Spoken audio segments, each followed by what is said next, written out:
இன்றே டவுன்லோட் செய்து உங்கள் ஃபேவரட் ஷோக்களை என்ஜாய் பண்ணுங்க. ஏன்டா இப்படி இருக்க? நான் திரும்பவும் உன்கிட்ட ஒண்ணு கேக்குறேன். சிவபாலன் என்ன அவ்ளோ கெட்டவனா?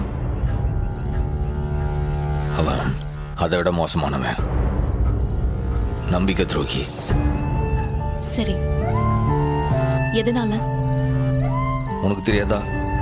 சரி, வீரா கழுத்துல அவளோட பெர்மிஷன் இல்லாம தாலி கட்டிட்டான், அதான உன் பிரச்சனை? எனக்கு புரியல. என் விஷயத்துல நீ என்ன செஞ்சியோ அததான் வீராவுக்கு சிவபாலனும் பண்ணிருக்கான். இப்போ உனக்கு மட்டும் ஏன்டா இவ்ளோ கோவம் வருது? எப்பவுமே நீ ஒண்ணு சொல்லுவியே, நீ ஏதாவது ஒரு விஷயம் பண்ணனா அதுல ஒரு காரணம் இருக்கும்னு. அது உனக்கு மட்டும் இல்ல, எல்லா மனுஷங்களுக்கும் அது பொருந்தும்.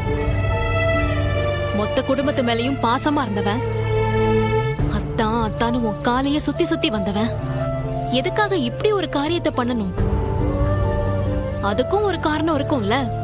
அதான் சைக்கோ ரேப் பண்ணா அப்படின்னு கௌதம் பத்தி சொன்னானே. அவன் அள்ளி விட்டான்னு உனக்கு எப்படி தெரியும்? அவன் சொல்றது உண்மையா இருந்தா நீ என்ன பண்ணுவ? அவன் சொல்றது உண்மை கிடையாது. சப்போஸ் உண்மையா இருந்தா நீ பண்ண வேண்டிய ஒரே காரியம் சிவபாலன் சொன்னது உண்மையா இல்லையான்னு தெரிஞ்சுக்கிறது தான்.